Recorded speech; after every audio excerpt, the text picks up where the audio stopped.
Assalamu alaikum dear students, welcome to AR Accounting. Today we are going to explain question number 1 of October-November 2025 paper 2-2. Okay, ये question जो है ये question हमारा cash book और bank reconciliation से related है। पहले हम इस क्वेश्चन को देखेंगे कि क्वेश्चन में क्या क्या चीजें गिवन हैं और इसकी रिक्वायरमेंट्स क्या हैं। फिर हम इसकी एक्सप्लेनेशन देखेंगे मार्क्स स्कीम से कि इसमें हमें कहाँ से मार्क्स मिलेंगे और कौन से स्टेप्स हमें सॉल्व करने हैं to get the maximum marks. ठीक है जी, तो स्टार्ट करते हैं। On 31st March 2025, Zach's bank statement showed an overdrawn balance of 1665. Zach के बैंक स्टेटमेंट ने कितना बैलेंस शो किया जी? 1665। और ये बैलेंस कौन सा था? Overdrawn balance. ओवरड्रॉन बैलेंस का क्या मतलब होता है कि जब हमारा अकाउंट नेगेटिव होता है, मींस कि जब बैंक हमारा लायबिलिटी बन जाता है। बैंक इस वक्त एसेट नहीं है। बैंक स्टेटमेंट ये बता रही है कि जैक ने बैंक के 1665 पे करने हैं। उसके अकाउंट में कोई पैसा नहीं पड़ा, बल्कि जैक ने, जिसका ये अकाउंट है, जिसका बिजनेस है, उसने 1665 बैंक के वापस करने हैं। Okay, but the bank column of his cash book showed a debit balance of 825 on the same date. लेकिन जो जैक की कैश बुक है वो ये कह रही है कि नहीं, अकाउंट में 825 पड़े। यानी कि अब सिचुएशन ये है कि बैंक स्टेटमेंट कह रही है कि आपका जो अकाउंट है मिस्टर जैक, ये नेगेटिव बैलेंस में है, आपने 1665 बैंक के पे करने हैं, वापस करने हैं। जबकि कैश बुक है, कैश बुक जो जैक खुद बनाता है, जो भी कोई भी बिजनेस अपनी कैश बुक खुद प्रिपेयर करता है, वो ये कह रही है कि हमारे अकाउंट में $825 पड़े हुए हैं। Okay. Upon investigation, he discovered that the following items appeared on his bank statement, but not in his cash book. अच्छा बच्चों, यहाँ पे जो keywords है ना वो देखें कि he discovered the following items appeared on his bank statement, कि ये आइटम उसकी बैंक स्टेटमेंट में है but not in his cash book, cash book में नहीं है। बात समझ आ गई यहां तक कि ये जो आइटम हम आपको नीचे दिखा रहे हैं, ये जो लिस्ट दे रहे हैं नीचे, ये उसके बैंक स्टेटमेंट में तो आइटम्स हैं, नजर आ रहे हैं। यानी कि ये ट्रांजैक्शन बैंक के अकॉर्डिंग ये ट्रांजैक्शंस हो चुकी हैं उसके अकाउंट में, लेकिन उसके कैश बुक में ये नजर नहीं आ रहे। ओके, फिर जो नेक्स्ट पार्ट है, the following items appeared in his cash book, ये आइटम उसकी कैश बुक में नजर आ रहे हैं but not on his bank statement. ये दो आइटम ऐसे हैं जो कि कैश बुक में है और बैंक स्टेटमेंट में नहीं है। आपको यानी कि दो सेट्स दिए हुए इंफॉर्मेशन के, एक ये सेट दिया हुआ है और एक ये सेट दिया हुआ है। अच्छा, तो ये इंफॉर्मेशन देने के बाद अब उसकी रिक्वायरमेंट क्या है? रिक्वायर्ड हमेशा पढ़ा करें। रिक्वायर्ड के फौरन बाद जो लिखा हुआ होता है बच्चों, ये आपने लाजमी पढ़ना होता है ताकि आप समझ सकें कि वो हमसे क्या चीजें पूछ रहे हैं। Update the bank column of Jack's cash book. Update the bank column of Jack's cash book, कि कैश बुक को अपडेट कर दें, उसकी जैक की कैश बुक को अपडेट कर दें। इसका मतलब ये है कि अब हमें ये जो नीचे कैश बुक बनाने को दी हुई है, इसको अपडेट करने का क्या मतलब है? इसको अपडेट करने का मतलब बेटा ये होता है, हमेशा जब इस तरह के क्वेश्चन दिए हुए हों, अब अगर हम ऊपर ये दोनों तरह की इंफॉर्मेशन देखें तो एक हमें इंफॉर्मेशन दी हुई है जो बैंक स्टेटमेंट में है और कैश बुक में नहीं है। ये कैश बुक में नहीं है, ये वाली नॉट, ये बल्कि इसी को मैं एरो कर देता हूं, नॉट इन कैश बुक। ठीक है, तो इसका मतलब ये है कि कैश, अगर ये आइटम्स हम कैश बुक में डाल दें, ये वाले जो बैंक स्टेटमेंट में थे लेकिन कैश बुक में नहीं थे, अगर हम ये आइटम्स उसकी कैश बुक में डाल दें तो हमारी कैश बुक अपडेट हो जाएगी। और ये जो नीचे दूसरे आइटम्स दिए हुए हैं उनको हमें कैश बुक में लिखने की जरूरत नहीं है, क्योंकि वो already appeared in his cash book है, already appeared in his cash book, उसकी कैश बुक में ये थे। तो अब आप सोच रहे होंगे कि ये सर क्या कह रहे हैं कि वो आइटम तो हमें कैश बुक में नजर ही नहीं आ रहे जो उसने कहा है। तो उसने सिर्फ आपको कैश बुक का वो पार्ट बनाने को बोला है जो कि मिसिंग है हमारे पास, वो ट्रांजैक्शंस जो हमारे बिजनेस के रिकॉर्ड में नहीं है लेकिन वो बैंक के रिकॉर्ड में, बैंक स्टेटमेंट पे नजर आ रही है। तो इसलिए अब हम चलते हैं इसके सॉल्यूशन की तरफ कि हमें इसको कैसे सॉल्व करना है। देखें, जब आपको इस तरह से कैश बुक दी हुई हो और आपको अपडेट करने का कहा जाए तो आपने क्या करना है, आपने देखना है कि हमें कैश बुक का उसने बैलेंस क्या दिया ऊपर, ये देखें, cash book showed a debit balance of 825। तो सबसे पहले तो हम क्या करेंगे, हम कैश बुक का ओपनिंग बैलेंस लिख लेंगे। ये देखिए जी, ये हमारे पास सोल्यूशन है और मैं डायरेक्टली यहां से इसलिए एक्सप्लेन कर रहा हूं कि एक तो इससे टाइम बच जाएगा आप लोगों का भी, मेरा भी, और दूसरा आपको पता चल जाएगा कि कौन कौन सी ट्रांजैक्शंस पे हमें कितने मार्क्स मिल रहे हैं, कौन सी ट्रांजैक्शंस ऐसी हैं जिनके मार्क्स नहीं हैं, और कौन सी ट्रांजैक्शन है जिसकी एग्जैक्ट फिगर पे हमें मार्क्स मिलेंगे, और कौन सी ट्रांजैक्शन के ओन फिगर पे मार्क्स मिलेंगे। ठीक है जी, तो इसलिए it is better to get explanation directly from the marks scheme. तो अब हम देखते हैं सबसे पहले जो उसने इसमें काम किया, सबसे पहले क्या लिखा, ओपनिंग बैलेंस, ये बैलेंस बीडी आ गया हमारा मार्च 31 को 825, ये हमें गिवन था क्वेश्चन में, कैश बुक का वो कह रहे थे डेबिट बैलेंस है, ये हमने लिख लिया। ओके, अब हम देखेंगे कि हमें ये जो आइटम्स दिए हुए हैं इनको वन बाय वन देखते हैं, जिनको हमने कैश बुक में डाल देना है ताकि हमारी कैश बुक अपडेट हो जाए। पहला item, payment received by bank transfer from जो क्रेडिट कस्टमर 310। जोई ने हमें पेमेंट की है, हमारे अकाउंट में डायरेक्ट पैसे भेज दिए 310 हमें बताए बगैर, तो इसलिए ये पैसे हमारे बैंक अकाउंट में आ चुके हैं। आपको पता है कि जब हमें बैंक अकाउंट में पैसे रिसीव होते हैं तो बैंक हमारा एसेट है, हमने बैंक को क्या करना होता है, डेबिट। तो हम ये ट्रांजैक्शन डेबिट साइड पे पुट कर देंगे और डिटेल में जो लिखेंगे, जो 310 ये ट्रांजैक्शन हमने यहां पे पुट कर दी। ठीक है जी, ओके। नेक्स्ट देखें, फिर electricity charges paid by credit direct debit, हमारे अकाउंट से इलेक्ट्रिसिटी चार्जेस पे हो गए हैं डायरेक्ट डेबिट का मतलब है कि हमने बैंक को ऑर्डर किया हुआ होता है कुछ पेमेंट्स के लिए कि ये पेमेंट्स हमारे अकाउंट से आपने डायरेक्टली जब भी ड्यू हो तो कर देनी है। वो पेमेंट बैंक को पता चल जाती है कि इसका इलेक्ट्रिसिटी चार्जेस इतने बने थे 936, तो उसने हमारे अकाउंट से ये पेमेंट कर दी और हमें बाद में पता चला जब बैंक स्टेटमेंट हमारे पास आई। तो ये 936 हमने, ये देखें इलेक्ट्रिसिटी चार्जेस जो कि हमारे अकाउंट से पैसे गए हैं, बैंक कम हुआ है, बैंक में पैसे कम हुए हैं, हमारा एसेट रिड्यूस हुआ है, तो हमने ये ट्रांजैक्शन क्रेडिट साइड पे डाल दी इलेक्ट्रिसिटी 936 अपनी कैश बुक में। ओके, नेक्स्ट देखें बेटा, बैंक चार्जेस, बैंक अपनी सर्विसेज के आपको पता है कि चार्जेस डिडक्ट करता है और वो डायरेक्ट हमारे अकाउंट से डिडक्ट कर लेता है। ये $58 मार्च को बैंक ने हमारे अकाउंट से डिडक्ट किए, अपनी सर्विसेज के पैसे हमसे लिए, तो हमने ये 58 हमने यहाँ पे, चूंकि ये भी हमारा पैसे कम हो रहे हैं अकाउंट में, तो हम क्रेडिट साइड पे लिखेंगे। ओके, नेक्स्ट देखते हैं क्या चीज है, 29, a standing order for insurance has been deducted in error, bank ने, हमने उसको कहा हुआ था कि हमारे अकाउंट से पैसे जो इंश्योरेंस है ये पे करनी है, लेकिन वो अभी ड्यू नहीं होगी, तो लेकिन उसने गलती से इन एरर 1121 हमारे अकाउंट से डिडक्ट कर लिए पैसे।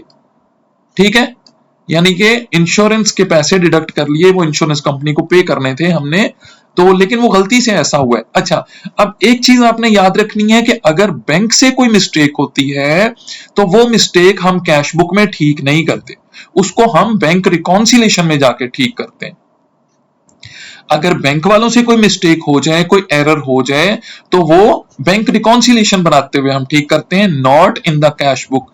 अगर हमसे कैश बुक बनाते हुए हमसे कोई यानी बिजनेस से कोई मिस्टेक हुई है तो वो मिस्टेक हम कैश बुक में ठीक करते हैं। तो अब ये मिस्टेक जो है, ये इट इज वेरी अपेरेंट कि ये तो बैंक वालों से हुई है, तो अब हमारी कैश बुक का इससे कोई लेना देना नहीं है, हाँ, इसलिए हम इसको स्किप कर देंगे, ये हमारी अपडेटेड कैश बुक में नहीं जाएगी।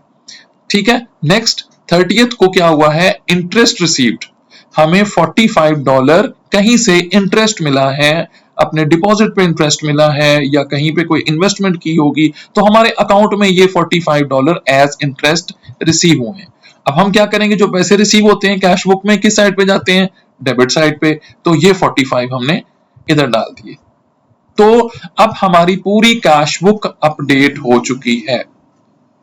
एक दफा फिर बता दूं कि कैश बुक हमने कौन से आइटम से अपडेट की है, जो हमारी बैंक स्टेटमेंट में आइटम्स अपीयर हो रहे थे लेकिन कैश बुक में वो नहीं थे, उन आइटम से हमने अपनी कैश बुक को अपडेट कर दिया। अच्छा, इसमें डेट्स आप देखें, हमने डेट्स वही डालनी है जो ट्रांजैक्शंस की डेट है, इस चीज का ख्याल रखना है। और उसके बाद ये करने के बाद अब हम इसको बैलेंस ऑफ कर देंगे। बैलेंस ऑफ करने का क्या तरीका होता है, हम देखते हैं कि कौन सा कॉलम का टोटल ज्यादा आ रहा है। ठीक है, अभी समझें, ये हमने ये चीज अभी हमने ये जिन पे टिक्स लगे हुए हैं अभी हमने यही चीजें इसमें लिखी हैं। तो अभी ये मैं इसको हाईलाइट करता हूं।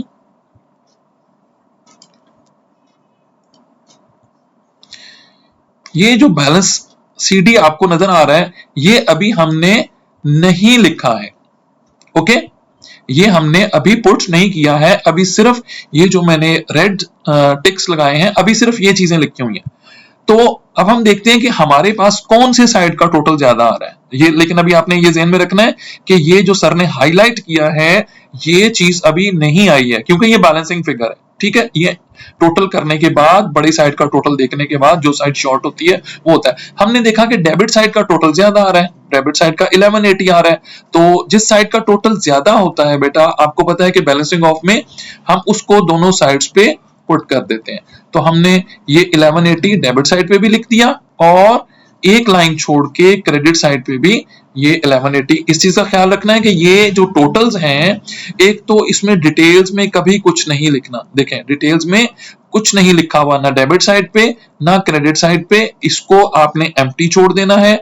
इसके सामने कोई डेट भी नहीं आती, टोटल के सामने डेट भी नहीं आती, सिर्फ वो फिगर हम पुट करते हैं जो कि हमारी टोटल फिगर होती है। कौन सी साइड की, जो ग्रेटर साइड हो। ग्रेटर साइड इस वक्त कौन सी है, डेबिट साइड। इसका मतलब है क्रेडिट साइड शॉर्ट थी। तो अब आप क्या करेंगे, 1180 में से इसको भी माइनस करेंगे, 936 को भी और 58 को भी माइनस करेंगे। तो ये दोनों वैल्यूज जब आप माइनस कर देंगे 1180 में से, तो अब आपके पास आंसर क्या आ जाएगा, 186। तो 186 आप यहाँ पे ये जो जो मैंने हाईलाइट किया है ये लिखेंगे 186 और इसके सामने आप क्या लिखेंगे, बैलेंस सीडी यानी बैलेंस कैरिड डाउन। ये आपको पता ही होगा कि हम कैसे इसको बैलेंस ऑफ करते हैं अकाउंट को। ये करने के बाद फिर हम बैलेंस सीडी अब किस साइड पे आ रहा है, हमारा क्रेडिट साइड पे, 186 क्रेडिट साइड पे आ रहा है। तो हम टोटल के बाद अपोजिट नेक्स्ट स्टेप क्या होता है बैलेंसिंग ऑफ में, टोटल फिगर जहां पे लिखी है जिस रो में, उससे नेक्स्ट रो में हम चले गए, इस वाली रो में, और हमने क्या किया, हमने नेक्स्ट फिगर में उसकी अपोजिट साइड पे सीडी किस तरफ आया था, क्रेडिट साइड पे, तो बीडी हमने डेबिट साइड पे लाना है क्योंकि सीडी हमारा क्रेडिट पे आया था। तो इधर हम ब्रॉट डाउन कर रहे हैं वही सेम फिगर के, यानी कि अब हमारा कैश बुक का जो बैलेंस है that is 186 on the debit side. तो इस तरह हमने अपनी अब कैश बुक को अपडेट कर दिया। ठीक है, याद रखना है कि एंड पे बैलेंस ऑफ नहीं छोड़ना, बैलेंसिंग ऑफ के मार्क्स होते हैं। अब मैं आपको बताता हूं कि मार्क्स किस तरह डिवाइड हुए हैं। ये देखें, ये जो ब्रैकेट्स में वंस लिखे हुए नजर आ रहे हैं आपको, ये सारे मार्क्स हैं। ओके, तो ये बैलेंस बीडी लिखने का 1 मार्क, ये 310 का 1, इंटरेस्ट का 45 लिखने का 1, 936 लिखने का 1, 58 लिखने का 1। अच्छा, और उसके बाद बैलेंस सीडी के सामने उसने कुछ नहीं लिखा, छोड़ा हुआ है। इसका मतलब है कि बैलेंस सीडी, इसका ये बिल्कुल मतलब नहीं है कि आप बैलेंस सीडी नहीं लिखेंगे, तो आपके कोई आप लिखेंगे बैलेंस सीडी, ठीक है। अच्छा, लेकिन बैलेंस बीडी पे लिखने पे आपको जब आप बैलेंस सीडी भी लिख देंगे और बीडी दोनों बैलेंसेस लिख देंगे तो क्या होगा, आपको 1 मार्क मिल जाएगा। अच्छा, अब यहां पे एक चीज आपको नजर आ रही है, of. Of stands for own figure. Own figure mean कि अगर आपसे कोई कैलकुलेशन में मिस्टेक हो गई है, ठीक है, बैलेंसिंग ऑफ करते हुए कोई कैलकुलेशन मिस्टेक हो गई है, ठीक है, तो वो आपने ये जितनी अमाउंट यहां लिखी, लेट से आपका 186 आ रहा था, आपने जल्दी में 168 पुट कर दिया, आपने यहां भी 168 पुट कर दिया और यहां भी 168 पुट कर दिया, ठीक है। तो अब वो आपको ओन फिगर का मतलब है कि आपने को अपनी फिगर यूज कर ली है, लेकिन आपको पता है कि इसको यूज कैसे करना है, तो आपको यहां पे 1 मार्क मिल जाएगा। ठीक है, लेकिन ये जो ऊपर जितने भी 1 2 3 4 5 मार्क्स हैं, ये एग्जैक्ट फिगर्स लिखी होंगी तो आपको मार्क्स मिलेंगे। यहां आपके पास चांस नहीं है कि आपको यहां से मार्क्स जो है वो गलत फिगर लिख पे, फॉर एग्जांपल आपने 58 को जल्दी में 85 लिख दिया तो आपका 1 मार्क कट जाएगा। 936 को आपने 963 लिख दिया तो 1 मार्क कट जाएगा, क्योंकि यहां पे आपको एग्जैक्ट फिगर ही शो करनी है। ओके, और ये देखें वो कह रहे हैं नीचे मार्क्स स्कीम में कि 1 मार्क फॉर डेट्स। अगर आपकी ये सारी डेट्स ठीक होंगी तो 1 नंबर आपको इनका भी मिल जाएगा। ठीक है, सारी डेट्स अगर ठीक होंगी, सारी की सारी ट्रांजैक्शंस की, तो 1 नंबर डेट्स का एज अ होल मिलेगा, और इस तरह टोटल आप यहां पे अर्न करेंगे कितने मार्क्स, 7 मार्क्स अर्न करेंगे। तो ये हमारा पार्ट ए हो गया। ओके, अब हम मूव करते हैं पार्ट बी की तरफ, देखते हैं पार्ट बी में वो हमसे क्या पूछ रहे हैं। जी, पार्ट बी में वो कह रहे हैं कि prepare a bank reconciliation statement at 31 March 2025। Okay, और नीचे देखिए उन्होंने हमें स्पेस दी है, बैंक रिकॉन्सिलेशन की डेट लिखी हुई है, बिजनेस का नाम लिखा हुआ है, और 2 कॉलम, ये 2 कॉलम ये देखें, एक ये और एक ये कॉलम हमें दिया हुआ है। अब प्लीज यहां पे कंफ्यूज नहीं होना कि हर वक्त 2 कॉलम का मतलब डेबिट क्रेडिट नहीं होता है। डेबिट क्रेडिट हर वक्त ये मतलब नहीं होता है कि ये पहला कॉलम सर डेबिट का है, दूसरा क्रेडिट का। अगर ये होते तो यहाँ पे डीआर और सीआर लिखा होता।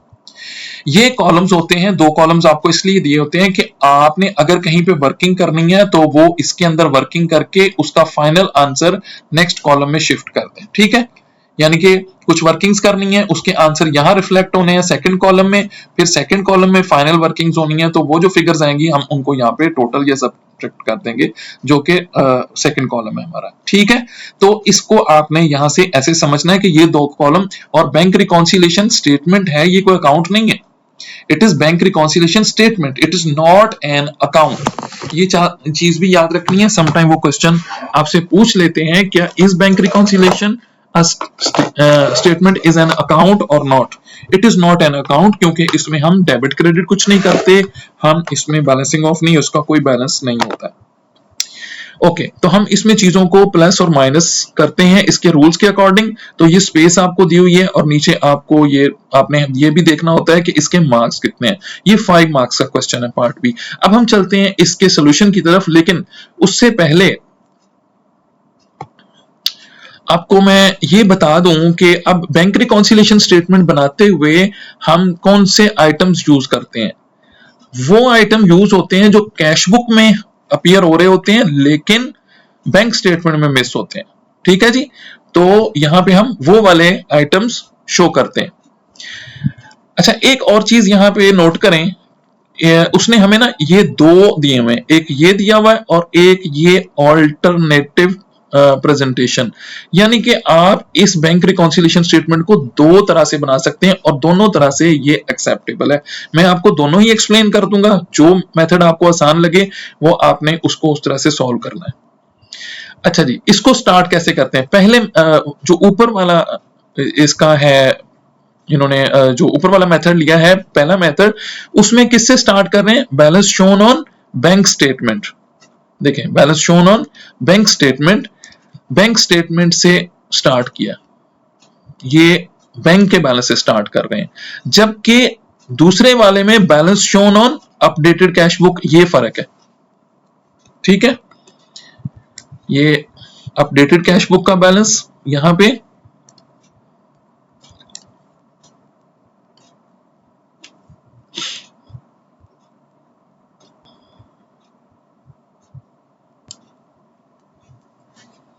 यानी कि हम अपनी बैंक रिकॉन्सिलेशन बनाते हुए अब हमारे पास चूंकि बैंक स्टेटमेंट का ओपनिंग बैलेंस भी और क्लोजिंग बैलेंस भी उन्होंने दिया हुआ है, और हमने अपडेटेड कैश बुक भी बना ली है, तो हम इससे भी वापस जा सकते हैं, कैश बुक के बैलेंस से और बैंक स्टेटमेंट के बैलेंस से भी हम स्टार्ट कर सकते हैं। तो हम पहले देखते हैं बैंक स्टेटमेंट के बैलेंस से।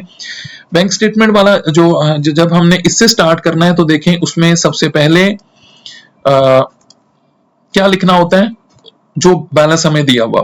अब वो कह रहे थे कि bank statement overdrawn balance show कर रही है 1665 का। ये क्वेश्चन में दिया हुआ था, बिल्कुल स्टार्ट में मैंने आपको बताया था। तो 1665 के अराउंड ब्रैकेट्स लगी हुई हैं। ये क्यों है? क्योंकि ये ओडी बैलेंस है, ओडी, ठीक है, OD balance. OD balance mean overdrawn balance, negative balance. ये नेगेटिव बैलेंस होने की वजह से ये उसने क्या किया है, ये इस पे वो ब्रैकेट्स लगाए। तो अगर वो ये ना कहता ओवरड्रॉन, खाली बैलेंस लिखा होता है 1665, फिर आप ब्रैकेट्स नहीं लगाते। Brackets show negative in accounting, ठीक है। कोई भी नेगेटिव फिगर को हमने एबनॉर्मल फिगर को शो करना हो तो उसको हम क्या करते हैं, ब्रैकेट्स में एनक्लोज कर देते हैं। ओके, उसके बाद देखें हमारे पास दो तरह की चीजें होती हैं। एक तो वो जो हमने ऐड करनी होती हैं कुछ चीजें, और कुछ चीजें हमने सबट्रैक्ट करना होती हैं। ऐड क्या करना होता है? ऐड हमने वो चीजें करनी होती हैं बैंक रिकॉन्सिलिएशन में जो हमारे पास कैश बुक की डेबिट साइड पे ऐसी चीजें हों, कैश बुक की डेबिट साइड पे वो चीजें, ऐसे आइटम जो बैंक स्टेटमेंट में अपीयर नहीं हो रहे थे। और सबट्रैक्ट कौन सी करनी होती हैं? जो हमारी कैश बुक के अंदर क्रेडिट साइड पे चीजें होती हैं और वो बैंक स्टेटमेंट में नजर नहीं आती है। ओके, तो डेबिट साइड पे एक तो वो चीजें होती हैं जो हमने लोगों से चेक रिसीव कर लिए होते हैं और वो बैंक स्टेटमेंट में अभी हमारे पास अपीयर नहीं होते ड्यू टू डिफरेंट रीजंस। तो ये मैं किसी वक्त दूसरे लेक्चर में इसको कंप्लीट करूंगा कि ये जो रीजंस हैं इसका एक अलग टॉपिक है पूरा, इसका एक लेक्चर हम अपलोड करेंगे कि किन रीजंस की वजह से जो है बैंक हमारी कैश बुक में डेबिट साइड पे चीजें आ रही होती हैं और बैंक स्टेटमेंट में वो शो नहीं हो रही होती। यानी कि हम कैश बुक में अपने बैंक के अंदर कोई चीजें ऐड अप कर चुके होते हैं लेकिन वो बैंक स्टेटमेंट में शो नहीं हो रही होती, ठीक है। तो वो चीजें हम क्या कर देते हैं, अब ये जब आइटम्स, वो ऐसे आइटम जो हम कैश बुक की डेबिट साइड पे लिख चुके हैं, तो वो आइटम जब हमारे बैंक में जाएंगे, पैसे हमारे बैंक में जाएंगे, तो हमारा बैंक इंक्रीज करेगा या डिक्रीज करेगा? इंक्रीज करेगा। तो इसलिए हम यहां क्या लिख रहे हैं, ऐड, ऐड, कि ऐड करें क्या चीजें, अमाउंट्स नॉट येट क्रेडिटेड, वो अमाउंट्स जो अभी हम बैंक वालों ने क्रेडिट नहीं की। आपको पता है ना कि बैंक जो है वो अपोजिट चलता है, हम कोई चीज कैश बुक में डेबिट करते हैं तो बैंक वाले उसको हमारे अकाउंट में क्रेडिट करते हैं। तो हम अगर क्वेश्चन में जाके देखें तो ये जो उसने हमें आइटम बताए थे, देखें ये जो सेकंड लिस्ट बताई थी, वो कह रहे थे कि following items appeared in his cash book but not in the bank statement. कौन सी है पहली? A cheque payable to AC Motors had not been presented.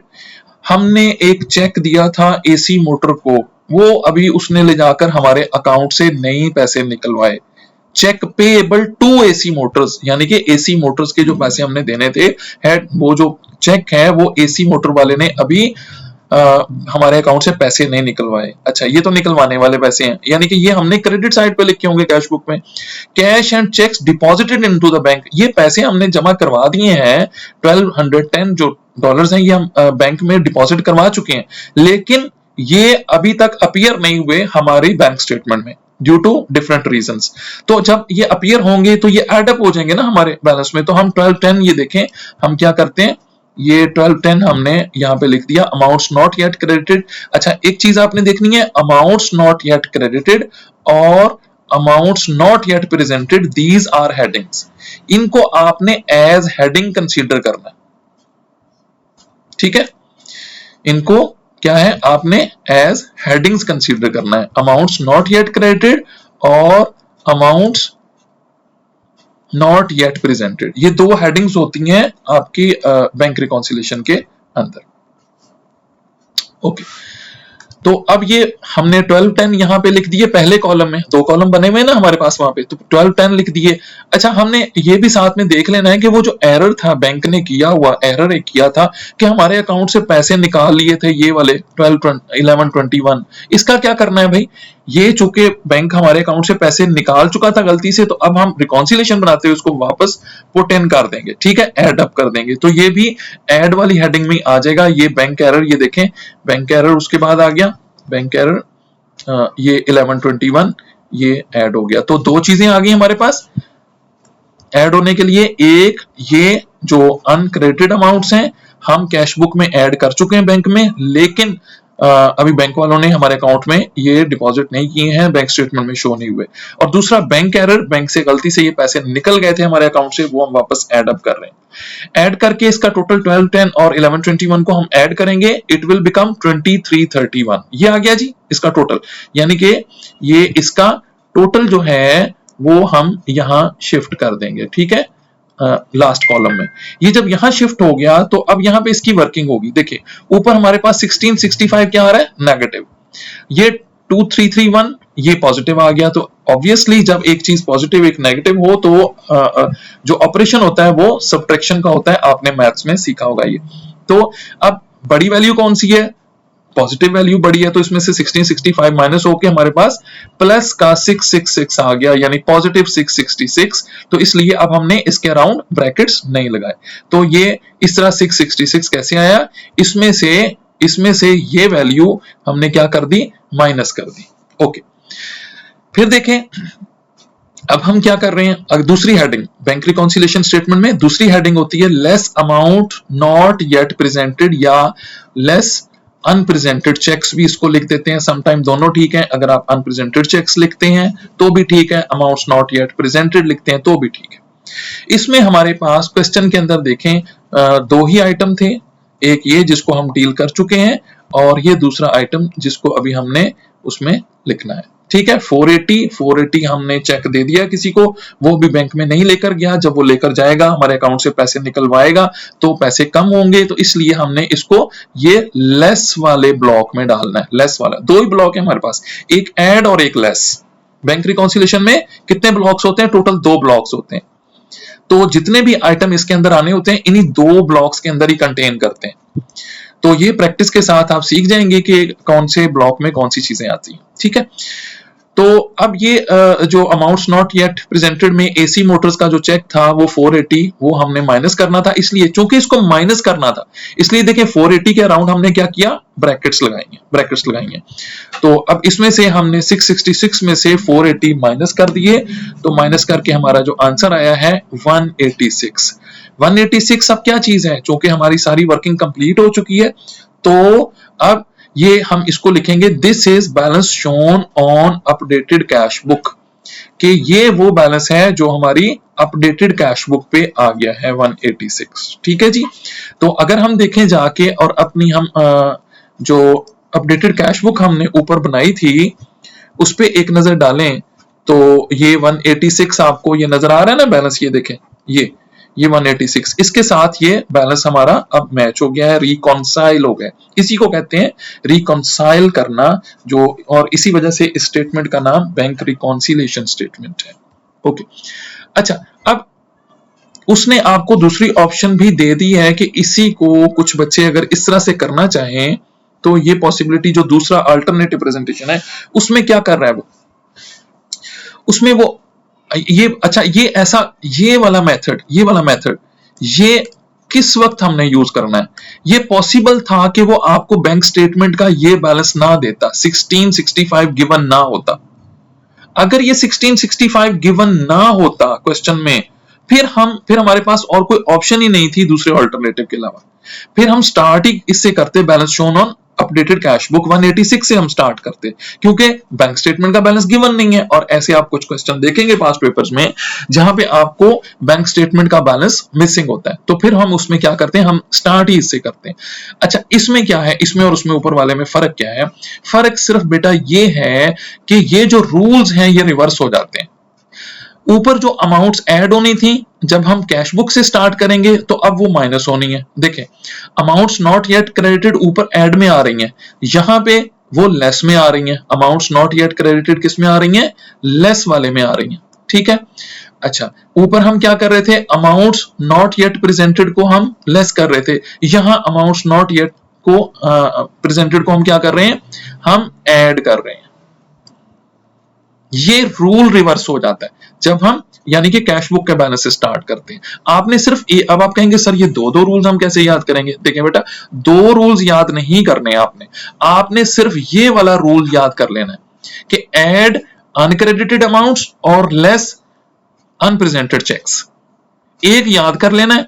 अच्छा, और आपने साथ में ये याद करना है कि ये रूल किस वक्त हमारे लिए काम आता है जब हम बैंक स्टेटमेंट से स्टार्ट करते हैं।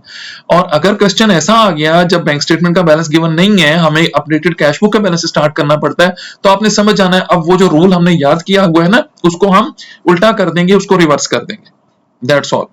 हम स्टार्ट कर रहे हैं किससे जी? अपडेटेड कैश बुक का बैलेंस 186। ये कहां से आया? वो जो ऊपर हमने कैश बुक बनाई थी उसका क्लोजिंग बैलेंस। क्लोजिंग ये भी याद रखना है, क्लोजिंग बैलेंस से स्टार्ट करनी। अगर वो डेबिट साइड पे आ रहा है तो 186, अगर बीडी क्रेडिट साइड पे आ रहा होता तो आप 186 के अराउंड ब्रैकेट लगाते। ठीक है जी। अगर वो क्रेडिट साइड पे आ रहा होता बैलेंस बीडी, आपने बीडी की साइड चेक करनी है। बीडी कैश बुक का डेबिट साइड पे है, बैलेंस पॉजिटिव है, तो अमाउंट बगैर आप ब्रैकेट्स के लिखेंगे, अदरवाइज इसको ब्रैकेट्स में एनक्लोज कर देंगे। अच्छा जी, ऊपर हमने क्या किया था? यहाँ पे अब हमने रूल चेंज कर दिया है, जो अमाउंट्स ऊपर लेस कर रहे थे उसको ऐड कर रहे हैं। Amounts not yet presented AC Motors 480, ये हमने इसको ऐड कर दिया 186 में। ये क्या हो गया? ये ऐड हो गया बेटा। तो ये एडिशन होने से हमारा आंसर क्या आ गया? 666। इन दोनों को ऐड कर दिया हमने, ये 666 हमारा आंसर आ गया। उसके बाद अब लेस क्या करना है? वो दोनों चीजें जो ऊपर हमने ऐड की थी उनको माइनस करना है। यानी कि amounts not yet credit, cash and cheques 1210 वो थे, और बैंक का एक एरर था 1121। ये दोनों चीजें अब हमने क्या कर देनी है? ये माइनस कर देनी है। ठीक है। तो ये इसका पहले इन दोनों को क्या किया उसने इन दोनों का टोटल करके वो टोटल यहाँ पे सेकंड कॉलम में शिफ्ट कर दिया है, और अब इस टोटल को क्या करेगा? वो इस टोटल को माइनस कर देगा इसमें से ऊपर जो हमारी वैल्यू आई हुई। ऊपर वैल्यू कौन सी थी? 666। अच्छा, अब ये देखें, इसमें से हम ये जब माइनस करते हैं तो अब ये 666 प्लस का आंसर है, और ये 2331 इसके अराउंड ब्रैकेट्स लगी हुई हैं, क्योंकि इसने माइनस होना है। तो प्लस और माइनस आपस में क्या हो जाएंगे? ये दोनों भी माइनस हो जाएंगे। तो जब ये माइनस होंगे तो हमारे पास चूंकि माइनस वाली वैल्यू बड़ी थी, तो 1665 हमारे पास नेगेटिव बैलेंस। अब ये देखें, ये बैलेंस मैच हो गया है, और इसको हम कहेंगे balance shown on bank statement, क्योंकि जब हम कैश बुक से स्टार्ट करेंगे तो एंड में हम क्या लिखेंगे? Balance shown on bank statement. जब हम बैंक स्टेटमेंट से स्टार्ट करेंगे तो एंड में हम क्या लिखेंगे? Balance shown on updated cash book. तो ये चीज। अच्छा, अब ये हमारा क्वेश्चन यहाँ कंप्लीट हो गया है।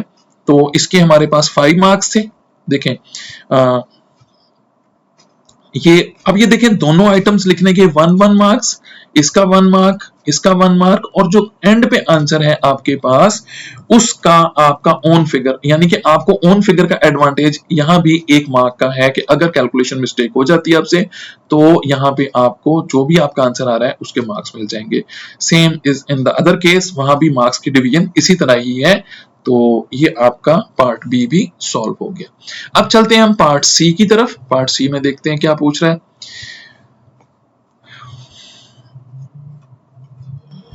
जी,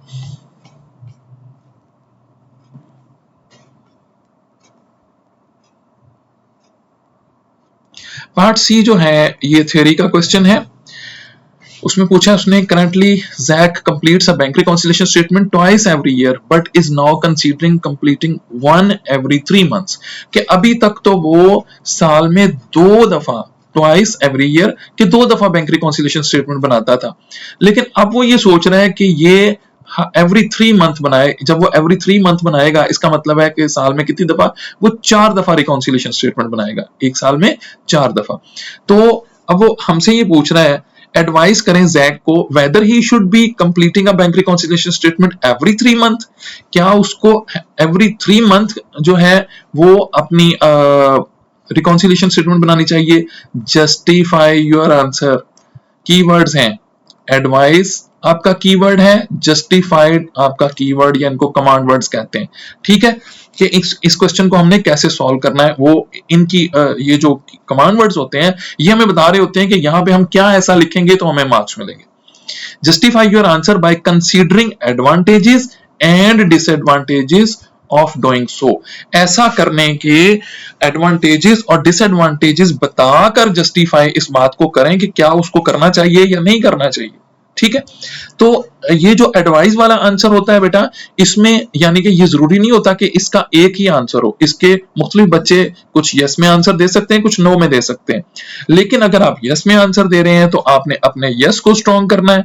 अगर आप नो में आंसर दे रहे हैं कि उसको ऐसा नहीं करना चाहिए, तो आपने अपने नो वाले पॉइंट्स को स्ट्रॉन्ग करना है। स्ट्रॉन्ग करने का ये मतलब हरगिज नहीं है कि आपने जो उसका दूसरा एस्पेक्ट है वो नहीं बताना, ठीक है। एडवांटेजेस और डिसएडवांटेजेस उसने खुद आपको गाइड कर दिया कि ये क्वेश्चन कैसे सॉल्व करना है। अगर आप ये लाइंस पढ़ लेते हैं तो ये कंफ्यूजन ही खत्म हो जाती है कि सर इस क्वेश्चन को सॉल्व कैसे करना है, इसमें क्या लिखना है। देखें, अब आपके पास दो सिनारियो हैं कि क्या उसको साल में 2 दफा बनाने की बजाय अब उसने क्या करना है, 4 दफा यानी कि एवरी 3 मंथ वो बैंक रिकॉन्सिलिएशन स्टेटमेंट बनाने का सोच रहा है। क्या ऐसा करना चाहिए? ऐसा करने के एडवांटेज क्या होंगे और ऐसे ना करने के एडवांटेज क्या होंगे? ठीक है, आपने बेटा दो एडवांटेजेस लिख देने, 2 एडवांटेजेस लिख दें, 2 डिसएडवांटेज। अगर आप कंफ्यूज हैं, सेफ साइड पे रहना चाहते हैं, तो 3 लिख दें। 3 लिखने में ये होगा कि इन केस आपका एक पॉइंट हिट नहीं होता, आप गलत कुछ उसमें कोई पॉइंट लिख देते हैं जो कि रेलिवेंट नहीं था, इरेलीवेंट चीज लिख देते हैं, तो बाकी 2 पॉइंट की प्रोबेबिलिटी है कि वहां से आपको मार्क्स मिल जाएंगे। और 1 मार्क आपका होता है आपकी रिकमेंडेशन का, ठीक है। एंड में आपने यानी कि आपको 4 पॉइंट्स तो यहीं से एडवांटेजेस और डिसएडवांटेजेस से मिल जाने। यहां पे कोई कहानी नहीं लिखनी, आपने अपना आंसर पॉइंट्स में देना है, ऐसे नहीं बनाना। ये एसिंग राइटिंग नहीं है, ये क्रिएटिव राइटिंग नहीं है, कंपोजिशन नहीं है ये, ठीक है। आपका आंसर बहुत ही ऑब्जेक्टिव वे में और clear in the form of points होना चाहिए। तो ये देखें कि उसने हमें इसमें क्या क्या ऑप्शंस दिए हैं। एडवांटेजेस में वो क्या कहते हैं जी कि अगर वो ये करता है ऐसा कि वो एवरी 3 मंथ अब रिकॉन्सिलेशन बना रहा है, तो इसके एडवांटेजेस क्या होंगे? आइडेंटिफाई स्टेल चेक्स सूनर, कि उसको जो ऐसे चेक्स जो एक्सपायर हो चुके होते हैं उनका जल्दी पता चल जाएगा। Errors in the cash book identified sooner, कि कैश बुक में अगर कोई मिस्टेक हो गई है तो वो जल्दी पता चल सकती है कि अब चूंकि ज्यादा दफा बना रहा है वो, ठीक है, तो ये हो सकता है। फिर errors on the bank statement identified earlier, bank statement में अगर कोई एरर आ गया है तो वो भी हमें, क्योंकि हम उसको कंपेयर करेंगे अपनी कैश बुक से, वो भी हमें जल्दी आइडेंटिफाई हो जाएगा। अमाउंट्स नॉट क्रेडिटेड और presented can be identified earlier, ये वो चीजें हैं जो रिकॉन्सिलेशन में हम लिखते हैं, यानी कि जो हमारे आइटम्स ऑफ डिफरेंस होते हैं जो कि दोनों में मैच नहीं हो रहे होते, ठीक है, तो ये पता चल जाती हैं। Accurate bank account balance available more regularly, कि हमें मोस्टली ज्यादातर टाइम में हमें एवरी 3 मंथ हमें जो बैंक का बैलेंस है एग्जैक्ट बैलेंस हम उस पे पहुंच सकते हैं। तो ये अब देखें, इतने सारे उसने आपको एडवांटेजेस दे दिए हैं, 4-5 हैं ये, तो आपने इनमें से कोई से 2 लिखने, ठीक है। इसी तरह अब डिसएडवांटेजेस हैं, इनमें से आपने कोई से 2 डिसएडवांटेजेस लिखने हैं। टाइम कंज्यूमिंग है जी, जाहिर बात है, एक काम आप पहले साल में 2 दफा करते थे, अब आपने 4 दफा करना है, तो आपका टाइम जो उस पे स्पेंड होना है वो बढ़ जाएगा। इंक्रीज वर्कलोड, वो पर्सन जो इसको बनाएगा रिकॉन्सिलेशन को, उसका काम बढ़ जाएगा, ठीक है। मोर कॉस्टली, एक्सपेंस बढ़ जाता है, जाहिर बात है, ये जो कोई भी पर्सन इसको करेगा तो इसका एक्सपेंस उसको हमें पे करना पड़ेगा इस क्लरिकल काम के लिए। More transactions to record completed more frequently, हमें अपनी ट्रांजैक्शंस को अप टू डेट रखना पड़ेगा।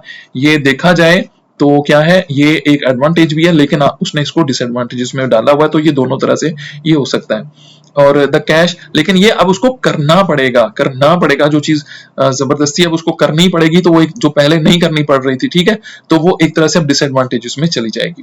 The cash book needs to be updated more often, कि कैश बुक को अब ज्यादा हमें जल्दी उसको अपडेट करना पड़ा करेगा, तो ये भी इसका डिसएडवांटेज हो। उसके बाद ये लिखने के बाद आपने अपनी रिकमेंडेशन दे देनी है। ये रिकमेंडेशन का 1 मार्क है कि जी I suggest that he should make reconciliation 4 times a year now, because in this way he can view his business more clearly, more accurately and more frequently like this. इस तरह आपने उसकी support में चले जाना है।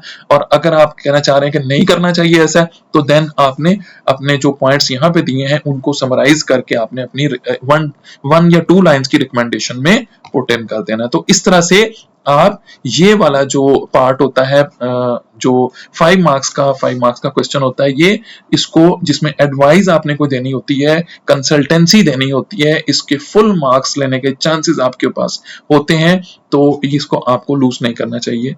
अब हम चलते हैं पार्ट डी की तरफ। पार्ट डी और ई, 1 मार्क का पार्ट डी है और 1 का पार्ट ई है। ये देखिए जी, पार्ट डी है, state what is meant by the term dishonoured check.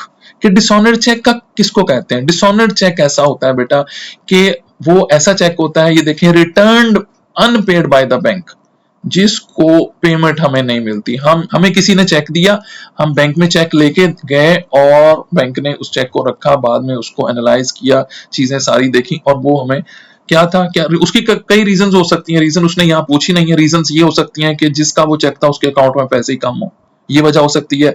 Check के ऊपर कोई राइटिंग मिस्टेक हो, कोई ओवर राइटिंग हुई हो, डेट गलत हो कोई, ठीक है, या साइन जो होते हैं चेक के ऊपर वो sign match. There are many reasons for a cheque to be returned unpaid by the bank. और ऐसे चेक को क्या बोलते हैं कि ये चेक जी डिसऑनर हो गया, वापस आ गया। Which the bank refuses to pay, दोनों बातें लिखनी है, ठीक है, कि ऐसा अनपेड चेक जो बैंक रिफ्यूज कर देता है कि ये इसकी पेमेंट नहीं हो सकती, such a cheque is called dishonoured cheque. और ये लिखने के आपको कितने मार्क्स मिल जाएंगे? 1 मार्क मिल जाएगा। अच्छा, अब ये पार्ट ई हम देखते हैं। पार्ट ई में क्या है, वो आपसे एक जर्नल एंट्री पूछ रहा है, एक डेबिट एंड क्रेडिट पूछ रहा है आपसे। ये देखें, here is our part E, the last part of our question. On 5 April, Zach was notified that a check paid into his business bank account during March had been dishonored. कि इस date को Jack को ये बताया गया कि ये check जो के बैंक में जमा करवाया था वो चेक जो है वो डिसऑनर हो गया, ठीक है। और चेक जो है, cheque for 128 was from Ali, ये हमें अली ने दिया था।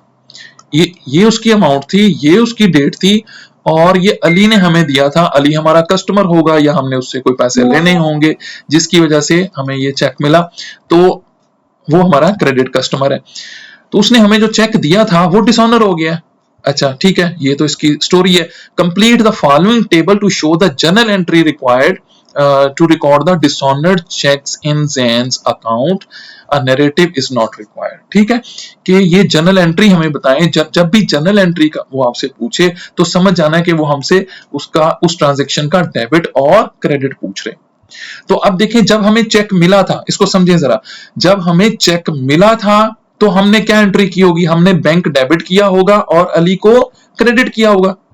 कब? जब उसने हमें चेक दिया था 5 मार्च, सॉरी, जब भी पहले ये चेक हमें मिला था तो उस वक्त हमने क्या एंट्री पास की होगी, क्या डेबिट क्रेडिट किया होगा कि जी चेक मिल रहा है। जब चेक मिलता है तो आपको पता है कि बैंक डेबिट होता है, बैंक डेबिट, और जो पर्सन हमें दे रहा होता है उसको हम क्रेडिट करते हैं।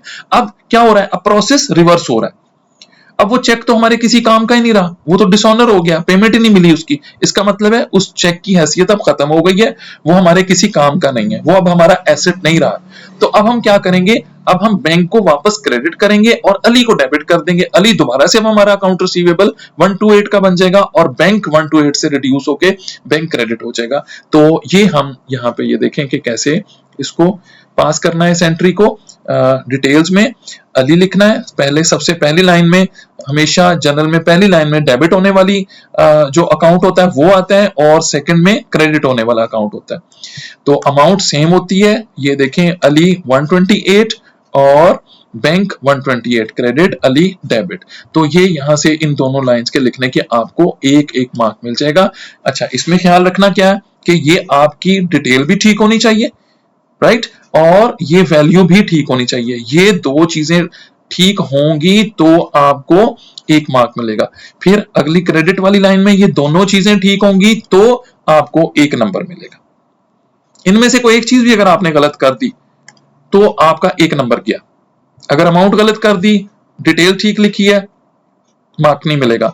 अगर आपने यहाँ पे बैंक की बजाय चेक लिख दिया या कुछ और लिख दिया, डिसऑनर्ड लिख दिया, तो भी आपको ये इसके मार्क्स, चाहे आपने यहाँ पे 1 to 8 लिखा हुआ हो, तो इसके मार्क्स नहीं मिलेंगे। That's all for this question number 1 of this paper, October November 2025 paper 2 question number 1। इससे रिलेटेड अगर आपकी कोई कंफ्यूजन हो तो कमेंट्स में हमें बताएं, कोई क्वेरी हो, कोई चीज ऐसी हो जो आपको समझ ना आई हो तो हमें बताएं, और अगर आपको समझ आई हो तो we will need your comments for the positive feedback as well। तो thank you so much. Channel को, अगर आपको ये वीडियो अच्छी लगी है तो प्लीज चैनल को सब्सक्राइब करें और बेल आइकन प्रेस करें ताकि कमिंग वीडियोस आपको इन टाइम मिलती रहें। Thank you so much.